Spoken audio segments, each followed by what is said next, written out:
if they're looking at Nisha's hero. Yeah, it becomes a bit harder now that he has to pick into Snap. I think the SD is an okay option. I don't really think SD is that good against Drow, personally. But obviously good with Terrorblade, solid save. Like it's a good scaling for, and I think it's just like a solid lane as well for them. They end up going with the Ember instead. Isn't that a bad matchup against Snap? It is a bad matchup for the lane, but it's one of those matchups where if you bring the supports, Snap can never really kill the Ember. Like when Ember gets 6, like he will be annoying for Snap. And then when Snap gets 8 toes and it keeps going like that, the timings will I change. also think that makes it so unique. And Liquid, you are back on the precipice, as once more you might be denied that first place. You have no more wiggle room, but you do have a first blood on the Drow Ranger, and that is some momentum to gain back from that Game 3 loss. Very comfortable with, and one that can help out the carry matchup later. But they can get the kill onto Mickey here, but it's looking good. Yeah, the axes and the shadow points just builds up a bit too much. Insania, oh, the rocket flare comes in to be able to finish off Mira, which may actually save Insania's life as he is going to be chased down, collapsed underneath the tower. He gets the kill first, so they don't get any experience for the Beastmaster kill. That's really nice for Collapse. He gets all the XP plus his helm plus a free trip to base here. I also think it's pretty ambitious if the Snapfire is winning the lane, which she is right now. A lot of last hits there for Mickey, but it's going to put him in a bad position with the kisses raining in. He will be caught. Oh, nice rotation from Laurel. Did not expect him to just instantly TP there with the Offensive Remnant, so not too much to worry about and they here. cut the supports off in the river. Oh, the Sunder turnaround. Zai, he's trying to crawl back to the defense of the trees, but it will not happen. Meanwhile, Insania is going to be caught on the Power Rune as well. Nisha will be able to get the Power Rune, though. On the other side, it didn't actually spawn bottom. Nice double damage he'll pick up, but Liquid are bleeding on the map. That Sunder, not something Zai expected early here. Force from Liquid just getting split on the map. It's not where they're strong when the clock and the Lich are isolated. That enchant making its presence felt here on the Ember. Nisha's not quitting. He has the vision. He has another slide, a couple more of those, and he might just be able to get this kill on Laurel, which would help even up the odds here in the side lanes. Nice use of the Remnant to get the kill. Boxy, with a small assist, will be able to limp away and into his Tranquil Boots. Nisha is exerting so much pressure in this matchup, just running him down with Flame Guard. Here's that Mickey rotation through the gate, right on time to catch out Yutoro at this point in time. You have to be aware that that kill from behind is always... Also pressuring mid right now. Cookie off a Cookie Tormentor with the Hadouken. Oh, he gets the silence on him. Maposhka has to finish him off now and will be able to do so. Insania shows up, but can't really do much. Meanwhile, back over on that river spot. Boxy tried to hit him with the hook shot. With the help of Zai, they will be able to punish Laurel for this play onto Mickey. Team Spirit's still feeling really good about this. They get that tier 1 bottom. They get no early BKB, just going to tank up and probably commit for the Roche with the Scotty timing. Got him on the Rod of Atos with the Cookie follow-up. Oh, the damage is close, but he gets off the slight. He doesn't have a way to get a Remnant out. Too low on mana. The whole damn gank for his Brood. Back to 24 damage. See, Boxy respects Legacy right there. That's a BKB for Laurel, challenging Mickey. And all he has to do is stall up Mickey long enough for his team to get here. Point blank kisses, just shotgun him down. That'll be a 5th death for the Drow Ranger here. It doesn't feel like 5, but it really has been in a scale as well, as he just finds some decent lane cleanup while the Toro is making the space. Almost level 20 and almost a Daedalus on this Snapfire. It's just going to be a raw damage build. Hookshot just required to be able to save Nisha, perhaps. They are going to go for the kill, but the BKB from Laurel should protect him here, as Boxy will not have that same level of protection. The Chain Frost bounced around a little bit more.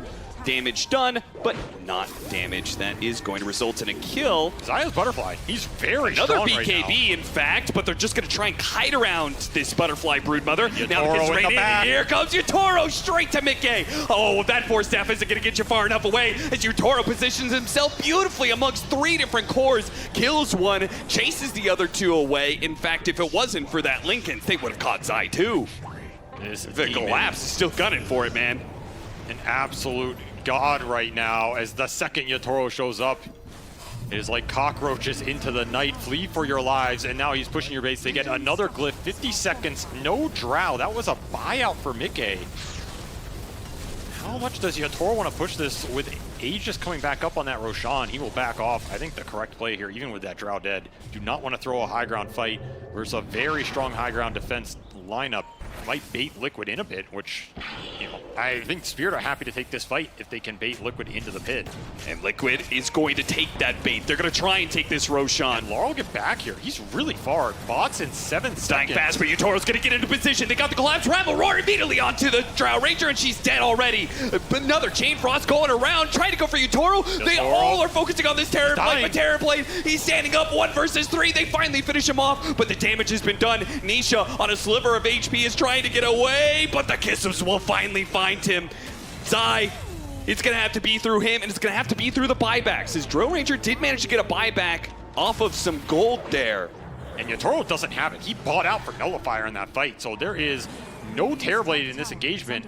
You need to clean up this Roshan if you're Team Liquid and take as many lives out with it as you can, because Laurel, he has level 20. He's here to play. Here goes Zai. He just dives right in. He wants this fight. He wants to be able to kill as many heroes of Team Spirit and take this Roshan. An opportunity for a turnaround for Team Liquid. The Shatter goes out. Laurel, he's going to hit by the hook shot too. And Team Spirit, their greed in trying to contest this without Yutoro, without their carry, will cost them dearly. Laurel could not get back to that fight in time. What turns out to be a bait in terms of forcing Liquid into the pit. Team Spirit rush it a little bit, and even though they get that Drow, there are Maposhka. Oh, look at Mickey. Mickey is in so deep. Mickey is surrounded by so many heroes. Mickey shows himself. He doesn't have a silver edge, and this is going to be bad for him. They try to get the Force Staff away. The Cog's thrown out. The Kisses are going to catch him. Now Boxy's on the run as well. Oh, no. Mickey tried to make a move without the entirety of Team Liquid and runs into the whole squad of Team Spirit. Now that's 2 heroes that do know how to buy back, and Team Spirit, they're gunning for it. This could be their opportunity to close out the series. They smell the blood in the water right now, and they are just pushing down a lane. This Drow, like you said, 90 seconds no buy. Team Spirit are forcing the issue. Insania, you are absolutely gone off the crits. They knew the Frost Shield is an important part of being able to stall out this game long enough for these heroes to come back. So taking away the Lich. They're just going to go Megas here, but you know Yutoro is going to go Throne. There is no way this man backs off after this. He wants buybacks. He wants a game. They do manage to get Mira immediately buybacks from both supports here. Zai trying to use the last bit of his insatiable hunger now to close the distance with Yutoro, but immediately has to just pop the Manta at the first sign of aggression and bounce himself away. Move costs you your entire base. And now without the Frost Armor, the Lich, he can't hold these tier 4s any longer. Yutoro is gunning for it. He's got the tier 4s falling fast to get the jump onto Zai. Primal Roar, and he's done for. He's dead. No buyback. Team Spirit have done it. They get their chance at a second time at the Riyadh Masters, and this time they will claim the championship. In a year where everybody doubted this roster, in a year where they struggled an event after event, where people said, is Laurel living up to the status of this team? They had faith, they believed in him, they came together at the right time, peaked at the right moment, and when the pressure accumulates, this team just rises to the top. They get better and better the more they lay it on.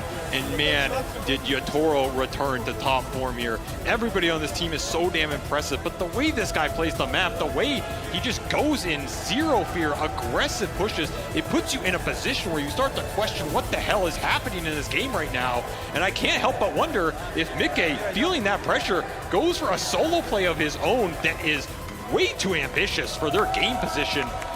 Son, you've got a lot to learn before you are at Yutoro God's level and why he has earned that nickname.